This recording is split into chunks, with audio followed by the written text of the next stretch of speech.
Masya Allah, Bismillahirrahmanirrahim. Tuan-tuan boleh masuk. Kita akan mulakan pengajian kita malam ini, insya Allah.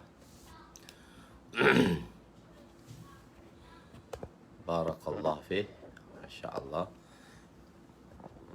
Tuan boleh hadirkan diri, Masya Allah.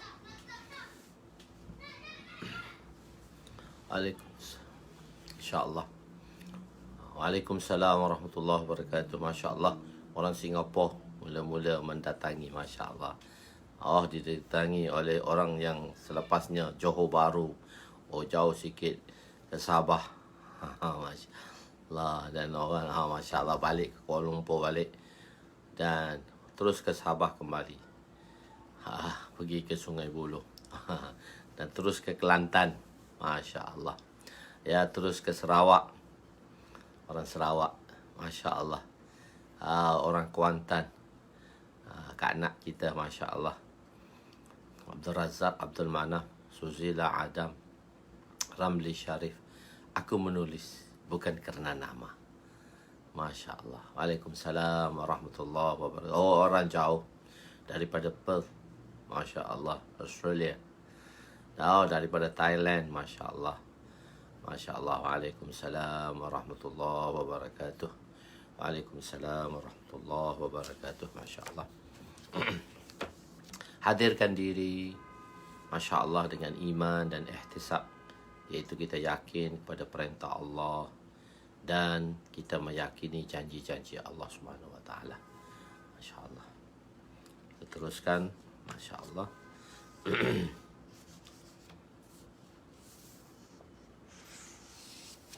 Pada muka surat kita pergi kepada 434.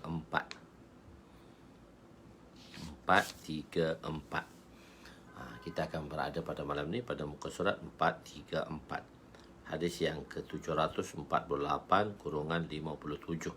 Panjang sikit hadis ini, banyak bab-bab masjid dan tempat-tempat solat ni.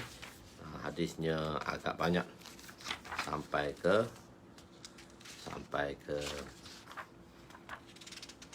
62.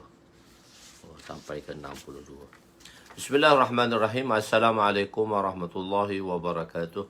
Subhanaka la ilma lana illa ma 'allamtana innaka antal alimul hakim. Wala haula wala quwwata illa billahil aliyyil azim. Rabbi yassir wa la tu'assir wa tammim bil khair. Ya Fattah wa bika nasta'in. Nahmaduhu wa nusalli wa nusallim ala rasulihil karim wa ala alihi wa ashabihi al-fatihina bihadiyihim ilal haqiqatil majaza, amma ba'du. Masya Allah, kita pergi ke masih lagi dalam jilid kedua dalam kitabus salat, bab masajid dan mawadhi'us salat, iaitu bab masjid-masjid dan bab tempat-tempat solat. Bab tempat-tempat solat. Hadis yang ke fasal yang ketiga, hadis yang ke-748 kurungan 57. Sebagai insan, kita diperintahkan berdoa sebanyak-banyaknya. Bismillahirrahmanirrahim. Wa an Mu'adz bin Jabal radhiyallahu anhu qala ihtabasa 'anna Rasulullah sallallahu alaihi wasallam zata ghadatin في صلاة الصبح حتى قدنا نتراءى عن الشمس فخرج شريئا فصوب صلاة فصلى رسول صلى الله عليه وسلم وتجوز في صلاته فلما سلم دعا بصوته فقال لنا على مصافكم كما أنتم ثم انفتل إلينا ثم قال أما إني سأحدثكم ما حبسني عنكم الغداء إني قمت من الليل فتوضعت وصليت ما قدر لي فنعست في صلاتي حتى استثقلت فإذا أنا بربي تبارك وتعالى في أحسن سورة فقال يا محمد قلت لبيك ربي قال فيما يختصم الملأ الأعلى قلت لا أدري قال لها ثلاثا قال فرأيت وضع كفه بين كتفي حتى وجدت برد عنامله بين ثديي فتجلى لي كل شيء وعرفت. وقال يا محمد قلت لبيك ربي. قال فيما يختصم الملأ الأعلى. قلت في الكفارات. قال وما هن؟ قلت مشي الأخدام إلى الجماعات والجلوس في المسجد بعد الصلاة وإسباغ الوضوء حين كريهات. قال ثم فيما؟ قلت في درجات. قال ما هن؟ قلت إطعام الطعام ولين الكلام والصلاة والناس النيام. قال سل. قال قلت اللهم إني أسألك فعل الخيرات وترك المنكرات وحب المساكين وأن تغفر لي وترحمني إذا عرضت فتنة في قومي فتوفني غير مفتون. أسألك حبك وحب من يحبك وحب عمل يقربني إلى حبك. فقال رسول صلى الله عليه وسلم إنها حق فادرسوها ثم تعلموها. رواه أحمد والترمذي وقال هذا حديث حسن صحيح. سألت محمد بن إسماعيل عن هذا الحديث قال هذا الحديث صحيح. Sayyidina Muaz bin Jabal radhiyallahu anhu berkata, pada suatu pagi kami menunggu Rasulullah sallallahu alaihi wasallam untuk solat subuh sehingga hampir-hampir kami dapat melihat matahari. Maka Nabi telah keluar dalam keadaan tergesa-gesa lalu diikamatkan solat. Maka Nabi telah mendirikan solat dengan ringkas sahaja. Dengan ringkas, tak panjang. Sepatutnya solat subuh tu dia agak panjang. Sebab subuh tu kita baca Tuwalul Mufassal. Tuwalul Mufassal tu daripada surah Hujurat sampai ke daripada surah Hujurat tadi sampai ke surah Lam Yakunil Ladzi. Itu surah Hujurat tadi. Begitu. Itu adalah surah yang Tuwalul Mufassal, bacaan yang panjang. Jadi oleh kerana masa yang pendek, Nabi membaca surah yang pendek dan Nabi ringkaskan. Apabila baginda memberi salam, baginda memanggil kami dengan suaranya dan bersabda, tetaplah di saf kamu. Kemudian baginda menghadap ke arah kami dan bersabda, dengarlah baik-baik. Aku ingin menceritakan kepada kamu apa yang mendegahku daripada datang kepada kamu pagi tadi. Sesungguhnya aku telah bangun untuk bersolat sekadar yang aku mampu. Lalu aku merasa mengantuk sehingga aku terasa berat. Tiba-tiba aku melihat Rabbku dalam keadaan terbaik. Lalu Rabbku berfirman, wahai Muhammad, aku menyahut panggilanmu, wahai Tuhanku. Rabbku berfirman, tentang apakah malaikat di arasy bertelingkah? Aku berkata, aku tidak mengetahui. Baginda mengatakan sekali. Baginda mengatakannya sebanyak 3 kali. Baginda bersabda, aku melihat Rabbku meletakkan tapak tangannya di antara 2 bahuku sehingga aku dapat merasa kesejukan jari-jarinya pada dadaku. Lalu tersingkaplah segala sesuatu terhadapku dan aku dapat mengetahui. Lalu Rabbku berfirman, wahai Muhammad, aku menyahut panggilanmu, wahai Tuhanku. Lalu Rabbku berfirman, tentang apakah malaikat di arasy bertelingkah? Aku berkata, tentang kafarah. Rabbku berfirman, apakah itu? Aku berkata, apakah tentang kafarah? Maksudnya tentang kafarah, tentang pengampunan dosa-dosa. Macam mana pengampunan dosa tu untuk siapa? Itu apakah itu maksudnya pengampunan dosa tu macam mana? Iaitu aku berkata, ia adalah kafarah bagi orang yang mana berjalan kaki untuk bersolat berjemaah. Orang yang duduk di dalam masjid selepas solat fardu seketika dan melebihkan basuhan wuduk pada waktu yang tidak disukai. Kemudian Rabbku berfirman, kemudian Rabbku berfirman, kemudian tentang apa lagi? Aku berkata tentang berbalah, bertelingkah tu tentang darjat pula. Untuk meninggikan darjat. Rabbku berfirman, apakah itu? Aku berkata, ia adalah darjah orang yang menjamu makan. Orang jamu makan ni bukan setakat ampun dosa. Dia akan ditinggikan darjatnya di syurga.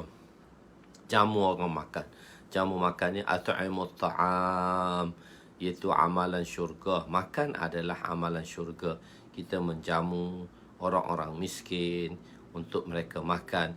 Itu amalan-amalan ahli syurga yang mana boleh meninggikan darjat kita di syurga nanti. Allahu Akbar. Bercakap dengan lemah lembut. Dan bila bermuamalah dengan seseorang, kita bermuamalah dengan lemah lembut. Lean. Percakapan kita tu yang mana tidak menyekik dia. Maksudnya tidak percakapan yang boleh tidak menyenangkan hati seseorang. Jadi kita tidak menyusahkan dia. Bahasa yang lemah lembut digunakan. Dan solat malam sewaktu manusia sedang tidur. Rabbku berfirman, mintalah apa sahaja yang kamu inginkan. Aku pun berdoa kepada Allah. Allahumma inni as'aluka fi'lal khairat wa tarkal munkarat wa hubbal masakin wa an taghfir li wa tarhamni fa idza aradta fitnatan في قوم فتوفني غير مفتون وأسألك حبك وحب من يحبك وحب عمل يقربني إلى حبك. Ya Allah, aku memohon kepadamu taufik untuk melakukan kebaikan dan meninggalkan keburukan. Aku memohon taufik untuk melakukan kebaikan dan meninggalkan keburukan. Aku memohon supaya diberikan rasa kasih sayang kepada orang miskin, supaya aku menyintai orang-orang miskin. Menyintai orang-orang miskin. Nabi suka, Nabi doa, ya Allah, hiduplah daku sebagai seorang miskin, matiku juga dalam miskin. Dan bangkitkanlah daku bersama di hari kiamat bersama zamratal masakin, orang-orang yang miskin. Supaya dikau mengampuniku jika dikau ingin menurunkan fitnah ke atas sesuatu kaum. Matikanlah daku supaya daku tidak bersama dengan fitnah itu. Dan daku memohon kepadamu supaya diberikan cinta kepadamu dan kepada orang yang dikau kasihi, dan kepada amalan yang menghampirkan daku kepada cinta padamu. Rasulullah SAW bersabda, sesungguhnya mimpi ini adalah benar. Hendaklah kamu mengingatkannya, kemudian memahaminya. Hadis riwayat Imam Tirmizi. Beliau mengatakan hadis ini hasan lagi sahih, dan beliau bertanya tentangnya kepada Muhammad bin Ismail, iaitu Imam Bukhari. Lalu beliau menyatakan hadis ini adalah sahih. Khair. Dalam hadis ini, Nabi melakukan beberapa perkara yang bersalahan dengan kebiasaan baginda. Nabi melakukan amalan yang mana bersalahan daripada kebiasaan baginda lakukan sebelum itu, yakni melewatkan solat subuh. Hari ini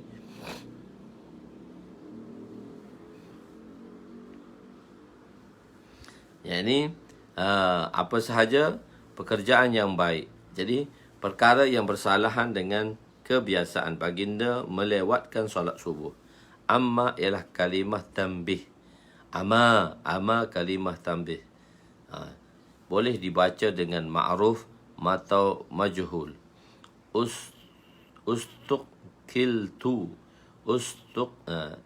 Ustuqiltu ataupun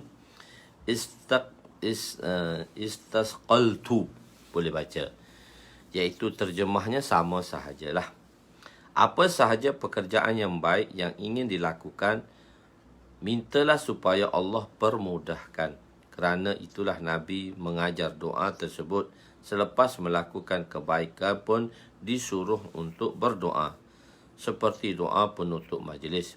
Doa penutup majlis adalah sabit berdasarkan hadis ini. Maksudnya Nabi suruh banyak kita berdoa dan minta kepada Allah Ta'ala. Maksud fitnah. Apa maksud fitnah di sini? Ialah ujian yang berupa pembalasan sama ada di dunia atau di akhirat. Dengan sebab keburukan yang manusia lakukan, maka Allah akan menguji. Fitnah ni uji, ibtila atau kita kata fitnah. Allah SWT akan hantarkan ujian. Ujian itu ialah sebagai pembalasan. Yang biasa kita panggil karma tu. Manusia buat jahat, so Allah balas kat dunia lagi. So itu satu karma. Karma tu dalam bahasa Hindu. Sebab itu daripada karma tu daripada Hindu. Sebab orang-orang Hindu kepercayaannya ialah apa yang baik ini dibalas di dunia dan apa yang jahat juga dibalas di dunia. So bagi mereka tidak ada akhirat. Sebab itu mereka mengatakan karma. Karma tu ialah pembalasan baik atau buruk dibalas di dunia ini. Atas dasar tu mereka tu panggil karma tu dalam mazhab Hindu, dalam kefahamannya. Okey, misal contoh dia. Dalam kefahaman karma, orang-orang yang baik mati, maka dia akan hidup kembali. Sebab bagi mereka dunia ini kekal. Bagi mereka dunia ini kekal. Dan orang yang baik ni, dia akan hidup kembali. Dan dihidupkan kembali ke dunia. Dan roh dia ini dimasukkan kepada perkara benda-benda yang baik. Seperti burung kakak tua, burung yang boleh menilik nasib tu tadilah. Dia macam tu. Maknanya dia pergi kepada perkara-perkara benda-benda yang baik. Dia jadi dalam bentuk haiwan yang mana mendatangkan kebaikan. Tetapi kalau satu orang tu dia jahat kat dunia ini, so dia mati, maka dia bangkit lagi di dunia ini, roh dia akan masuk kepada binatang-binatang pula. Binatang-binatang yang bengis, binatang-binatang yang jahat, anjing dan sebagainya, rimau dan sebagainya. Itu dipanggil kepercayaan karma. Maksudnya bagi kita begini. Bagi kita itu istilah karma lah. Dan mereka tidak mempercayai kehidupan akhirat. Bahkan mereka hanya mempercayai kehidupan di dunia ini sahaja. Dan apa-apa bentuk pembalasannya, maupun baik dan jahat, dibalas di dunia ini. Bagi kita orang beriman, okeylah ada orang nak kata karma ke apa, kita tidak, kepercayaan kita tidak sebagaimana kepercayaan seorang Hindu. Bila satu orang tu berkata, dari segi akidah kita berkata karma, ia tak menjadi masalah. Sebab kepercayaan kita bukan sebagaimana kepercayaan Hindu. Sebagaimana mereka menganggap dunia ni kekal dan pembalasan kebaikan dan keburukan di dunia ini. Kita atas dasar penyegeraan tu. Ni nanti kena karma lah ni. Itu. Tapi kita tidak berakidah seperti akidah mereka. Misalnya telah kita jelaskan dahulu, orang Islam ni dalam hati dia bila dia berkata sesuatu mungkin menyalahi adat, tetapi dalam hatinya dia orang beriman, maka dia tidak meyakini kata-kata tersebut sebagaimana kata-kata itu diucap oleh orang-orang yang tak beriman. Misal contohnya, ambata, kita dah jelaskan dahulu dalam Kitabul Iman dahulu. Ambata Rabi'ul Baqla. Musim Ambata Rabi'ul Baqla. Rabi' ni musim lah. Kita panggil dia Rabi' ni musim spring. Dalam masalah dia panggil dalam Arab Rabi' ni spring lah. Musim spring ni semua benda-benda akan tumbuh lah. Bunga akan tumbuh, Masya Allah, pokok akan keluarkan daun. Masa itulah anggur-anggur akan keluarkan daun. Masa tu dah daun-daun yang masa musim sejuk tu dah, daun yang lurus tu, dia akan keluar balik anggur dan sebagainya, dan akan menghasilkan buah. Jadi sebab itu anbatar rabi'ul bakla. Tadi dari sudutnya dia kata anbata rabi', musim itulah yang menumbuhkan tumbuhan. Bagi orang beriman, kita kata Masya Allah, musim yang baik inilah, Masya Allah hasilnya yang baik. Jadi orang beriman dia tidak beriktikad bahawa musim itu yang menumbuhkan tumbuhan. Yang menumbuhkannya itu ialah Allah.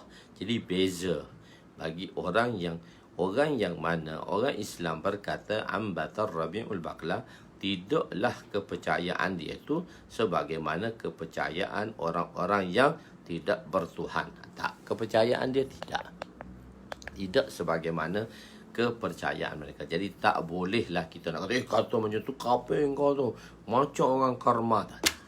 Dia tak, sebab orang Islam akidahnya tidak sebagaimana akidah orang kafir.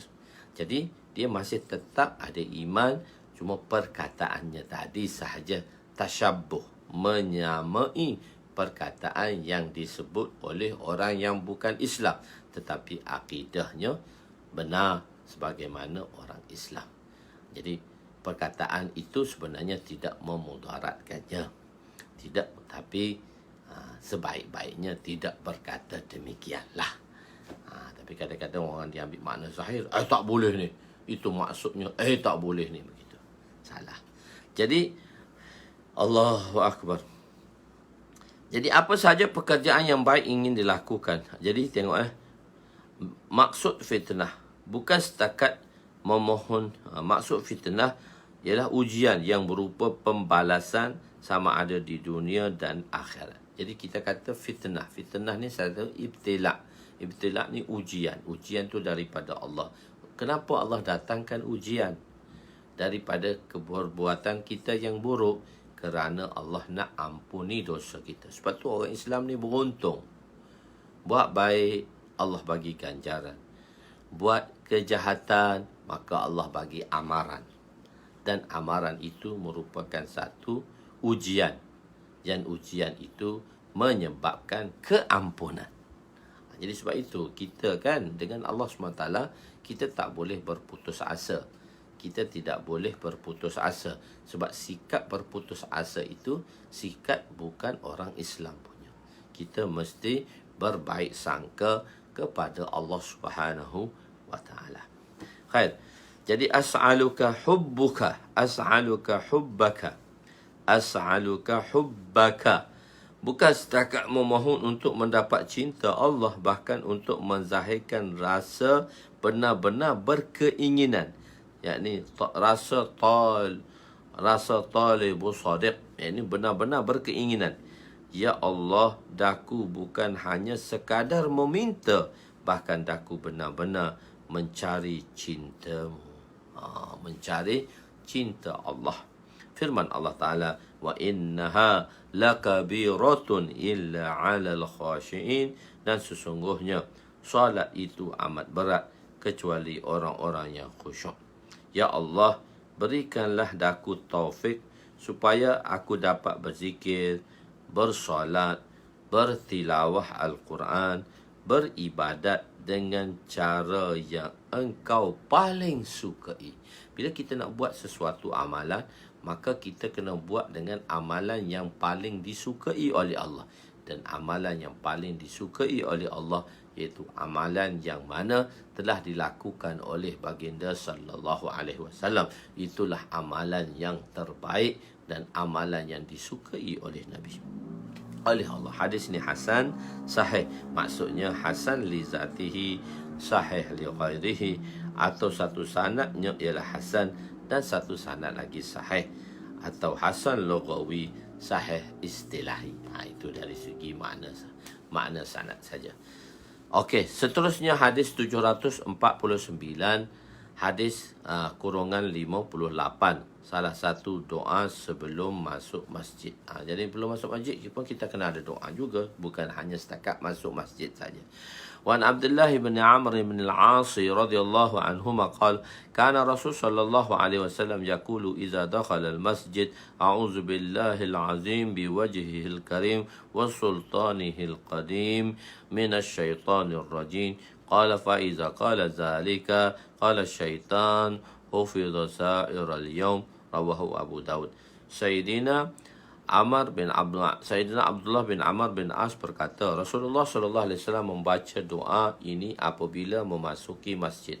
A'udzubillahil azim biwajhil karim wa sultanihil qadim minasyaitonir rajim. Baginda bersabda, apabila seorang itu membaca doa ini, syaitan akan berkata, terpeliharalah, dia telah terpelihara sepanjang hari. Ya Allah,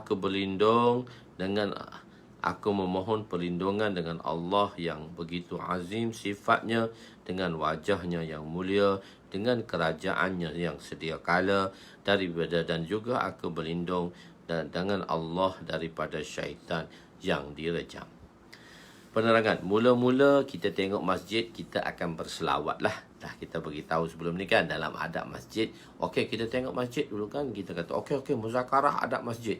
Kita berkata, dan kita dah beritahu dah hadis bahawa Nabi akan berselawat akan melihat masjid. Jadi kita tengok, kita berselawat. Lepas tu kita baca bismillah, kemudian kita berdoa untuk masuk masjid. Persoalannya, kadang-kadang ada juga orang yang membaca doa ini tapi masih lagi membuat dosa. Baca doa ni, Allahumma inni as'aluka min fadlik.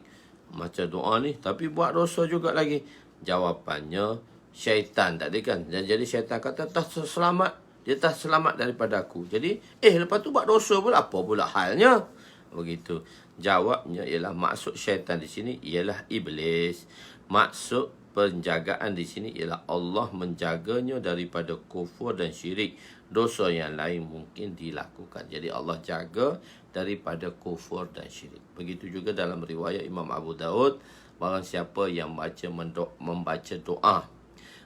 doa sebelum dia bersama dengan isterinya, Allahumma jannibna minasyaitan wa jannibish syaitana ma razaqtana, maka Imam Abu Daud dalam mensyarahkan hadis ini, dia kata orang ini syaitan, dia tidak akan dipengaruhi oleh syaitan. Maksudnya apa dia? InsyaAllah Allah subhanahu wa ta'ala akan kekalkan keislamannya, dan Allah akan kekalkan keimanannya kepada anak yang bakal dilahirkan tadi. Jadi maksudnya Allah selamatkan orang itu daripada kufur dan syirik. Tapi dosa-dosa kecil tu manusia tidak dapat terlepas daripadanya. Jika dia kata perkataan al-yaum bermaksud siang hari, maka doa ini perlu dibaca 2 kali sehari, pagi dan petang. Jika bermaksud sehari 24 jam, maka sudah cukup membaca doa ini sekali sehari. Ini kena baca doa ni. A'udzubillahil azim biwajhil karim wa sultanihil qadim minasyaitonir rajim.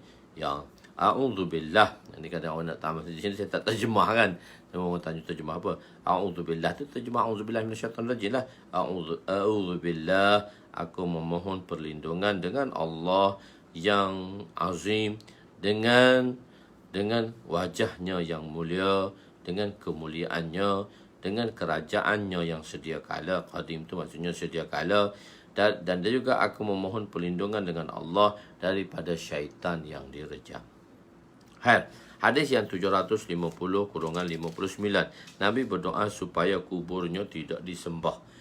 وعن عطاء ابن يسار رضي الله عنه قال رسول صلى الله عليه وسلم اللهم لا تجعل قبري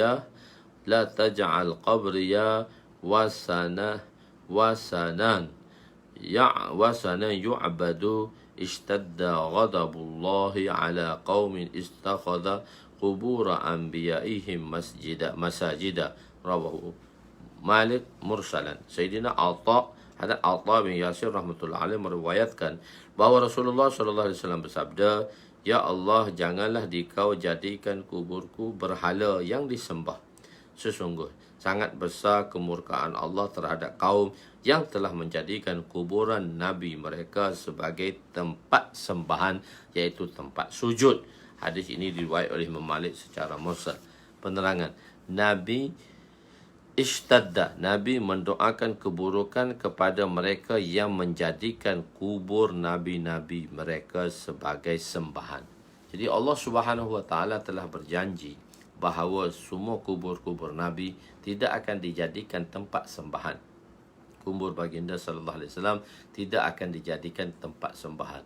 Begitu juga sahabat yang mana Allah jadikan mereka ini mahdiyin yang telah diberi petunjuk, yang mana mereka ini juga kubur-kubur mereka tidak disembah, illa melainkan ada di kalangan kubur-kubur wali yang dijadikan sembahan oleh mereka selepasnya. Sebab Allah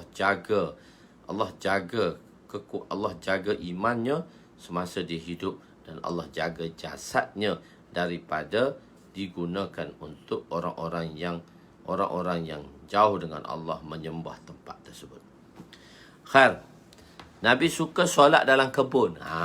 Jadi orang-orang yang duduk kampung seronok, ada kebun, ada rumah sikit, ada tanah sikit setengah ekar, buat rumah Umi Fakariah tu. Nabi suka sembahyang solat kat kebun.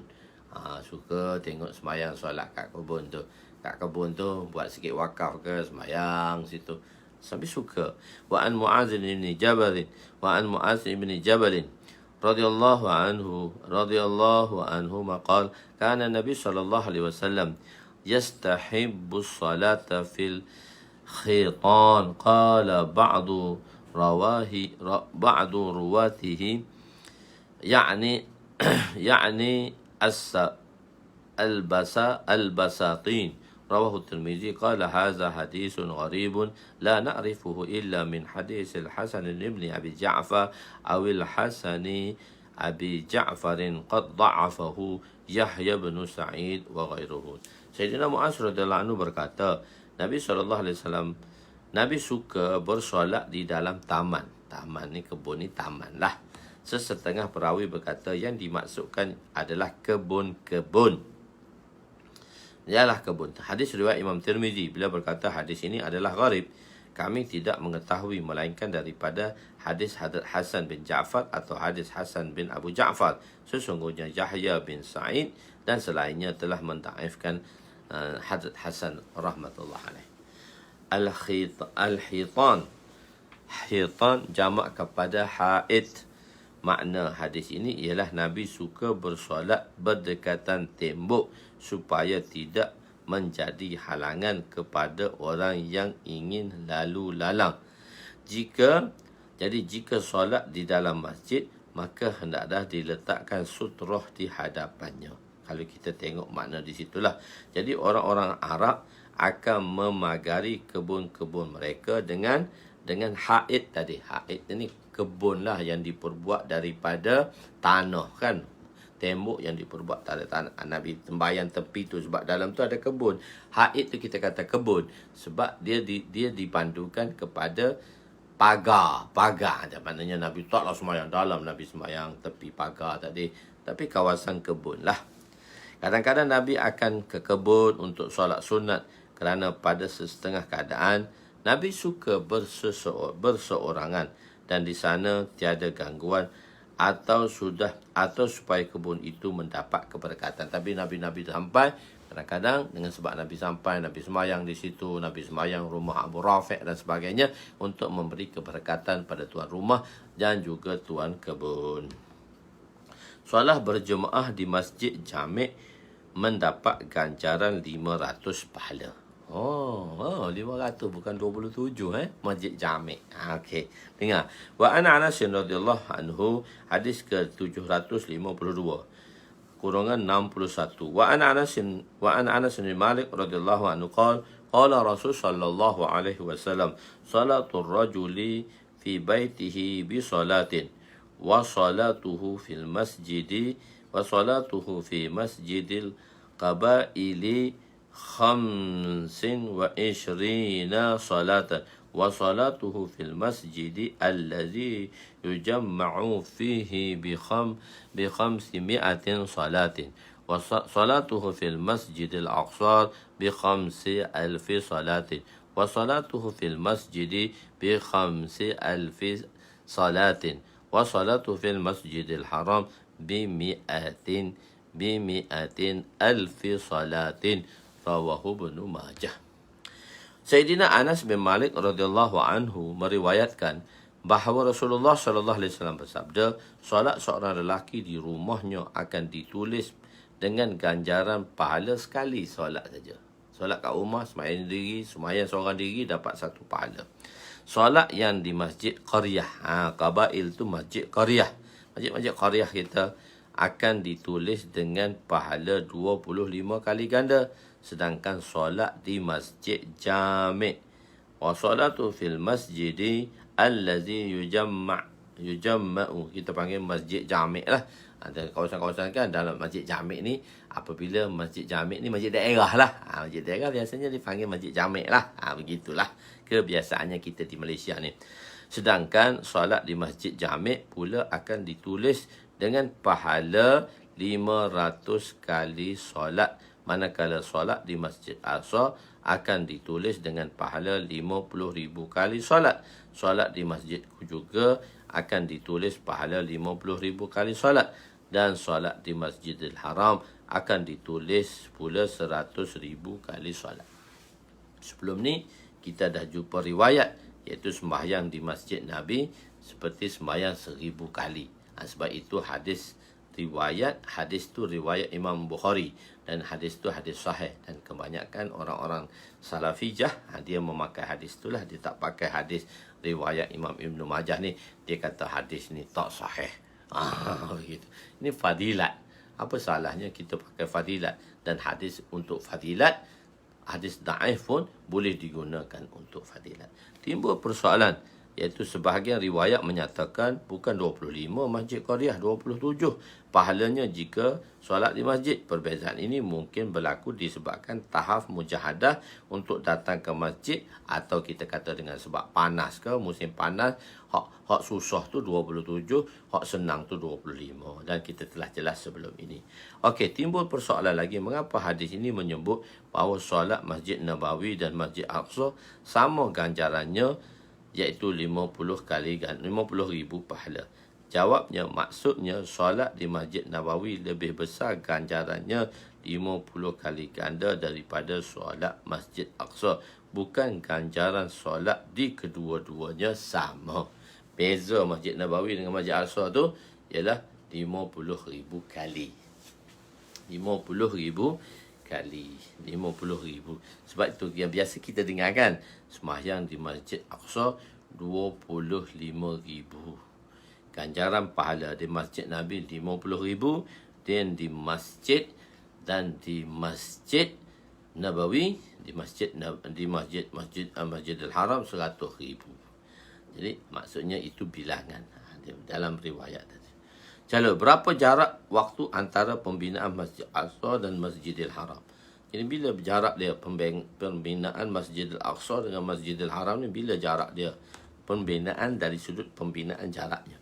Wa an Abi Dzar radhiyallahu anhu qala qultu ya Rasulullah ayyu masjidin wudi'a fil ardi awwal? Qala al Masjidul Haram. Qala qultu summa ayyin? قال المسجد الأقصى. قلت كم بينهما؟ قال 40 آما ثم العرض لك المسجد فحيثما أدركتك الصلاة فصلي muttafaqun alaih. Sayyidina Abu Dzar radhiyallahu anhu berkata, aku bertanya, ya Rasulullah, apakah masjid yang pertama sekali ditempatkan di atas muka bumi ini? Baginda bersabda, Masjidil Haram lah mula-mula sekali ditempatkan di atas muka bumi ini. Aku bertanya lagi, kemudian apa masjid mana? Baginda bersabda, keduanya Masjid Aqsa. Aku bertanya lagi, berapa jarak masa di antara keduanya? Baginda bersabda 40 tahun.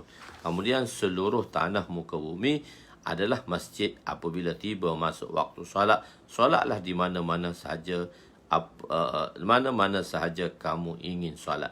Hadis muttafaq alaih. Hadis ini adalah hadis muttafaq alaih. Penerangan, Nabi memberitahu bahawa jarak pembinaan kedua-dua masjid tersebut 40 tahun. Beza dia sikit je, 40 tahun. Ketetapan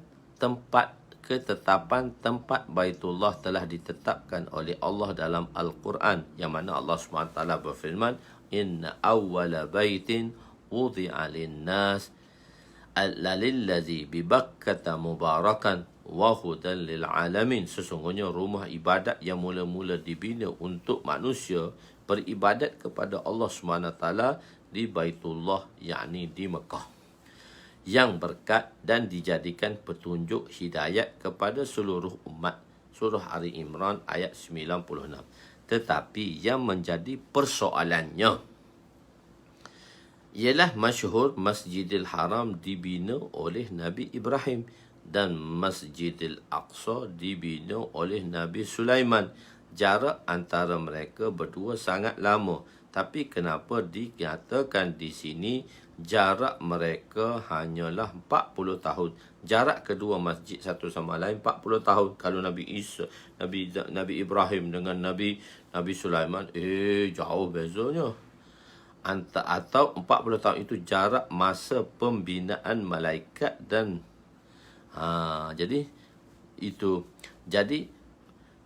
jawabnya ialah pengasas awal pembinaan masjid ialah malaikat. Mula-mula hak bina Masjidil Haram ni ialah malaikat. Mula-mula sikit.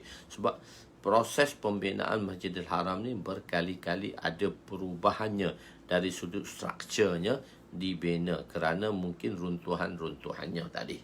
Khair.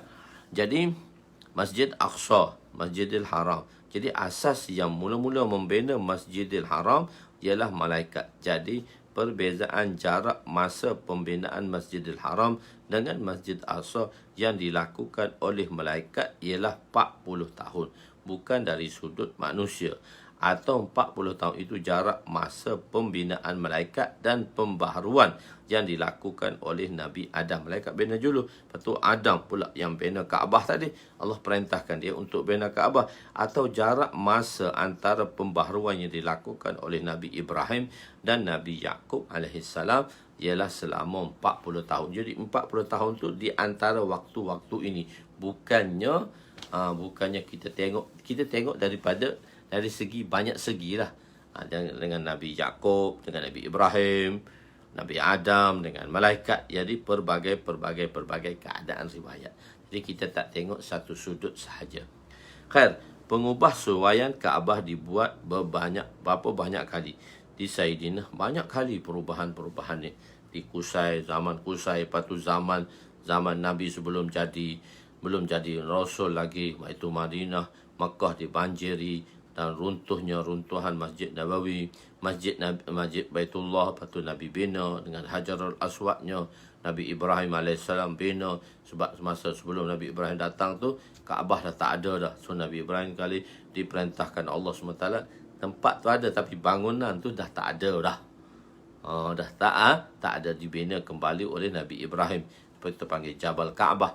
Jabal Kaabah tu bukit yang mana diambil oleh Sayyidina Ibrahim AS untuk membina Kaabah. So batu tu disusun. Jadi pembinaan yang paling akhir sekali, yang dekat dengan akhir, iaitu pembinaan iaitu Abdullah bin Zubair. Abdullah bin Zubair ni ialah satu kerajaan lah yang mana beliau bangkit menentang kerajaan Umayyah. Dan di zaman kerajaan, nanti kita akan belajar bab fitan tadi. Jadi Abdullah Zubair ni agak lama dia menguasai kawasan-kawasan di Syam, Iraq, Baghdad semua sekali. Sebab oleh kerana dua, mula-mula sekali di zaman Yazid bin Muawiyah. Sebab apa? Apabila Muawiyah Abu Sufyan dan Muawiyah bin Abu Sufyan meninggal, lepas tu lantik anak dia Yazid bin Muawiyah. Yazid bin Abu Sufyan, Yazid bin Muawiyah. Yazid bin Muawiyah ni dia memegang pucuk pimpinan yang mana dia tidak disetujui oleh Abdullah bin Zubair.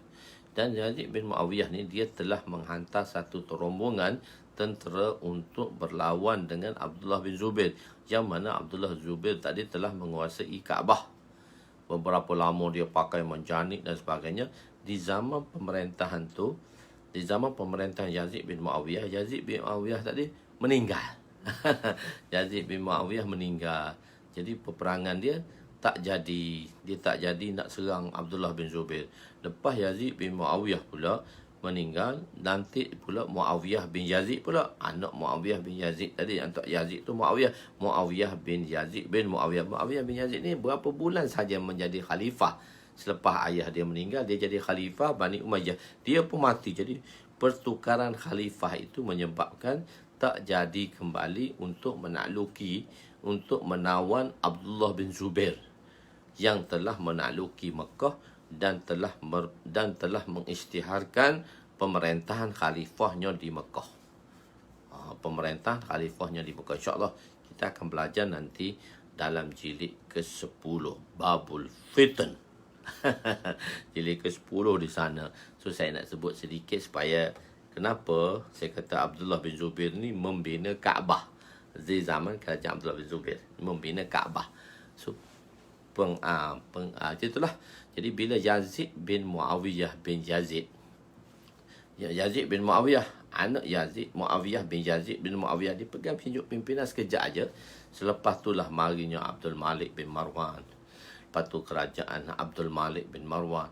Lepas tu Abdul Malik bin Marwan. Lepas tu dia ada anak lagi. Jadi masa proses itulah kembali dalam Abdul Malik bin Marwan memegang pucuk pemerintahan. Abdul Malik bin Marwan tadi memegang pucuk pimpinan. Masa itulah dia serang balik Kaabah, yang mana diperintahkan dia serang balik Kaabah sebab Kaabah tadi telah dikuasai. Dia banyak cerita, dia panjang satu cerita dengan satu cerita nanti insya-Allah. Jadi di sini kita tak nak fokus sangat di situ. Di situ pembunuhan Sayyidina Uthman, macam mana Yahudi Abdullah bin Sabah memulakan perancangannya, kenapa Uthman, macam-macam lah. Kisah bermula fitnah itu berlaku di zaman kematiannya mulanya kematian Khalifah Uthman radhiyallahu anhu. Dan Rasulullah sallallahu alaihi wasallam telah mengatakan Sayyidina Umar tu adalah pintu fitnah, iaitu pintu penutup fitnah. Jadi orang tanya, Sayyidina Umar tanya, pintu tu ditutup ke? Bila tanya Huzaifah radhiyallahu anhu, penyimpan rahsia Nabi sallallahu alaihi wasallam, pintu tu Umar tanya, pintu tu pecah ke dia buka? Kata Huzaifah, kata tak, pintu tu dipecahkan. Itu menunjukkan peristiwa syahidnya hadrat Umar. Bila syahidnya hadrat Umar, terbukalah fitnah dalam dunia ini, tak akan ditutup selepasnya. Dan syahid dan pembunuhan fitnah yang pertama yang besar selepas berlaku kematian hadrat Uthman, fitnah itu berlarutan sampailah berlakunya, masya-Allah, pemerintahan Abbasiyah, pemerintahan Umayyah dan pemerintahan Abbasiyah. Jadi Abdullah bin Zubair ni dia agak kuat sedikit. Bila matinya Muawiyah bin Yazid ni, Muawiyah bin Abu Sufyan, bila matinya Yazid bin Muawiyah, dan dia tak pegang pucuk pimpinan lama, dan bila anaknya Muawiyah bin Yazid pun mati, so kekuasaan Abdullah bin Zubair, sebab Abdullah bin Zubair dia tidak mentarifkan, dia tidak bersetuju dengan pemerintahan yang dibuat oleh keluarga Bani Umayyah. So dia yang menakluki Mekah, dan banyak masa tu dia takluki Iraq, dia takluki Baghdad dan sebagainya. Pemerintah Abdullah bin Zubair ni agak kuat. Tapi zaman Malik Marwan, dia dihantar oleh Hajjah, dan dia hantar Hajjah Yusuf Al-Saqafi untuk menyerang tadi. InsyaAllah nanti kita belajar di sana. Di situ kita akan bincang. Saya akan bincang dengan tuan-tuan panjang lebar. Cuma saya nak kaitkan tu, kenapa Abdullah bin Zubair ni membina Kaabah. Siapa Abdullah bin Zubair? Abdullah bin Zubair adalah Zubair bin Awam. Zubair bin Awam ni sepupu Nabi sallallahu alaihi wasallam. Abdullah bin Zubair. Zubair ni kahwin dengan Sayyidina Asma radhiyallahu anha. Sayyidina Asma ni adalah anak kepada Sayyidina Abu Bakar, kakak kepada Aisyah radhiyallahu anha. Panjang cerita dia kait satu-satu nama-nama saya nak sebut nanti tuan-tuan ke sana ke sini nama dia tu kena detail. Sebab bila kita beri fokus dan tumpuan pada satu-satu bab tu kita akan bincangkan insya-Allah. Ni saya sebagai satu intro je. Kenapa Abdullah bin Zubair ni membina Kaabah di masa pemerintahan beliau? Sebab masa tu pemerintahan Sayyidina Osman, oleh kerana syahidnya Sayyidina Osman, maka Sayyidina Ali, Urwah bin Zubair, Abdullah bin Zubair dan Urwah bin Zubair. Abdullah bin Zubair ni abang kepada Urwah bin Zubair. Abdullah bin Zubair ni adalah abang kepada Abdullah bin Zubair ni abang kepada Urwah bin Zubair. Urwah bin Zubair, dia ada beradik dua tu. Beliau juga telah mengubah suai Kaabah menjadi 2 pintu. Nabi SAW berkeinginan, saya dah beritahu dulu, Nabi SAW berkeinginan yang mana Kaabah ini dibina sebagaimana yang sepatutnya dibina, iaitu tidak dibina sebagaimana yang dibina oleh orang-orang apa? Yang dibina oleh orang-orang Quraisy. Tetapi saya dah beritahu pada tuan-tuan, ulama dah jelaskan di sini, ada perbuatan yang mana jika dia tidak bersalahan dengan syariat, walaupun keinginan Nabi, maka Nabi tetap membiarkan perkara itu berlalu dan sebagaimana yang ada jika ia tidak bersalahan dengan syariat. Walaupun keinginan Nabi untuk membina Kaabah itu 4 segi bujur, bukan 4 segi tepat yang sebagaimana dibina oleh orang-orang Quraisy. Itu keinginan Nabi, dan Kaabah tu dia ada satu pintu masuk dan pintu keluar.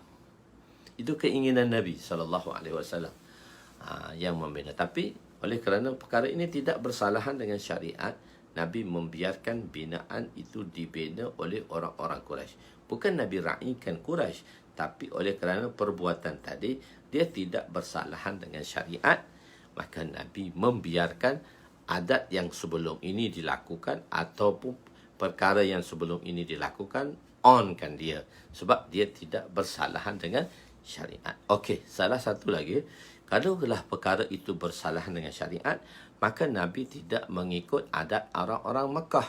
Nabi tidak akan mengikut adat orang-orang Arab, seperti apabila Sayyidina Zaid bin Harisah telah mengahwini isterinya Zainab, dan selepas itu dia telah menceraikan isterinya Zainab, dan Nabi SAW mengahwini isteri anak angkatnya.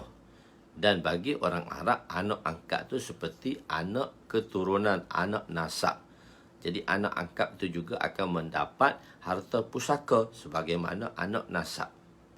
Jadi orang Quraisy bising. Muhammad ni bawa satu tertib baru.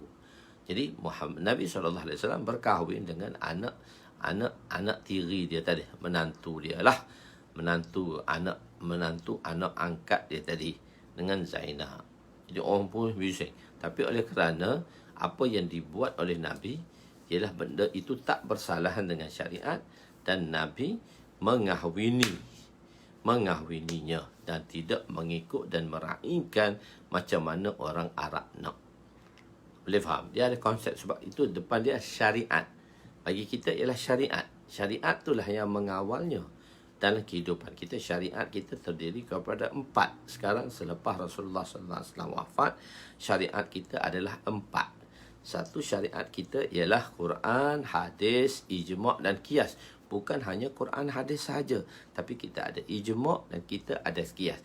Itulah landasan syariat kita yang telah ditentukan oleh ulama-ulama, dan di situlah ada mazhab-mazhabnya, iaitu mazhab-mazhab iman-iman yang 4 tadi, ataupun datangnya mujtahid tadi, yang mana telah kita jelaskan dahulu dengan panjang lebarnya di dalam kurun pertama, kurun kedua, kurun ketiga pada hadis Nuh sebelum qital.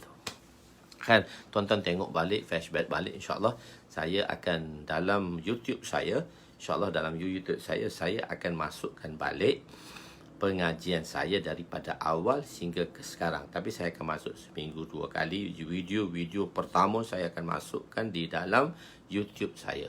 Jadi sebab apa? Senang, nanti apa-apa rujukan orang-orang akan beli, dia akan melihat di YouTube saya dan saya akan tajukkan dia dan saya akan beritahu muka surat-surat mana. Dan benda ni telah dibuat sikit sebanyak oleh muda kita, Masya Allah. Dia beritahu ni muka surat berapa, muka surat berapa. So saya akan susun balik di YouTube tadi. Sebab tu saya buat satu YouTube mudah nanti untuk mereka yang mana untuk membaca kitab ini.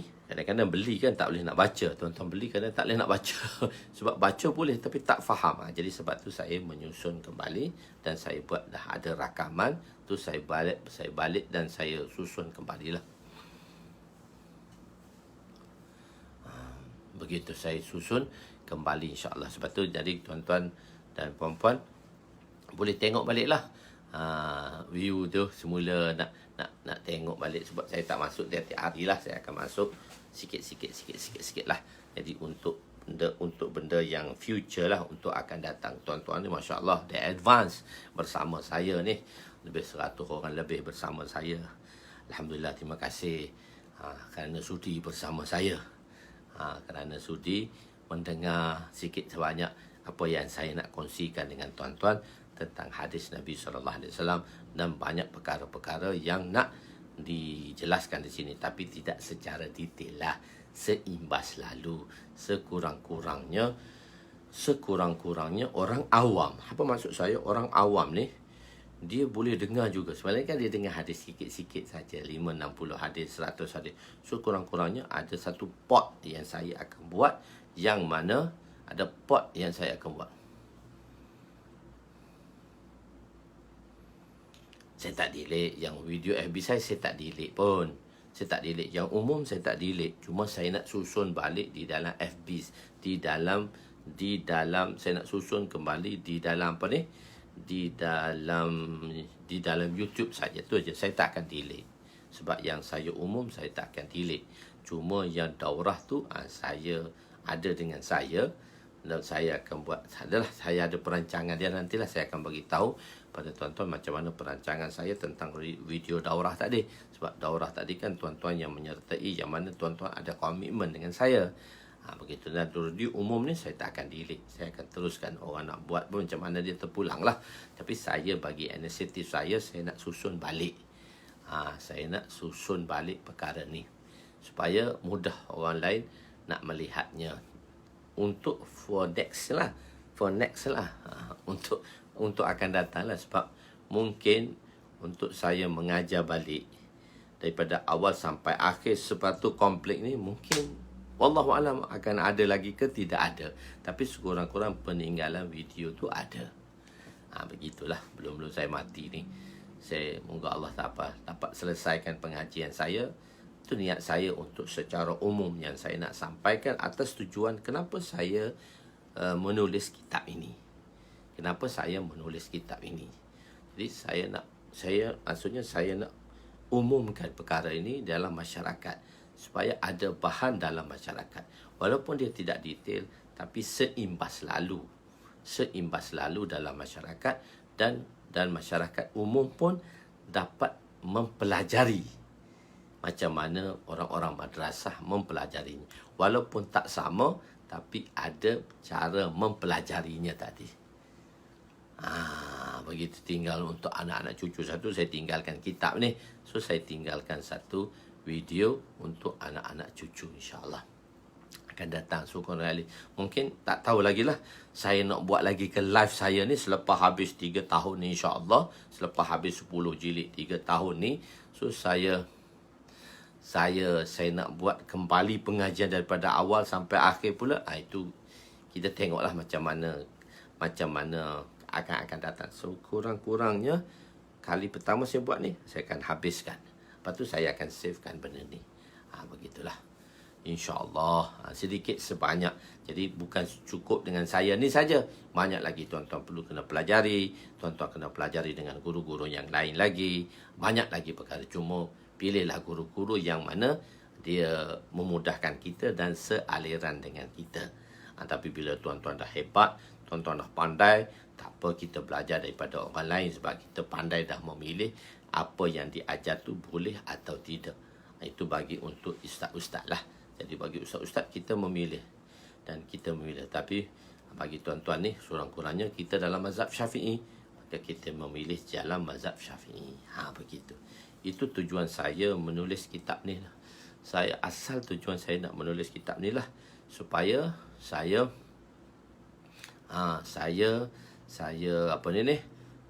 dapat memberi sumbangan lah kepada masyarakat. Moga menjadi bekalan jariah tuan-tuan yang menolong saya, tuan-tuan dan puan-puan yang berada bersama saya, sudi duduk di dalam pengajian saya. Alhamdulillah, dengan berkat PKP tadi, maka benda ni dijalankan dan diteruskan. Allahu Akbar. Jadi tak apa, ada banyak menolong kan lah, tak kisah. Kita sama-sama nanti, insya-Allah. Nanti dalam syurga pun orang kata jom kita pergi jalan kat tempat Ustaz Husno, kita ngaji miskat sikit. Mana tahu Allah Ta'ala kan. Itu harapan kita yang baik, tak apa. Jom. Semua anak murid pertama yang mendapat sanad ni, orang awam ni, kita pergi jumpa Ustaz Husno, kita mengaji miskat. Benda tu tak menjadi kemungkinan. Tapi kalau tuan-tuan berada di tempat yang tinggi, jangan lupa saya lah. Tu aja. Jeff ada Jeff ada tak? Jeff tak nampak pun malam ni. Okey InsyaAllah.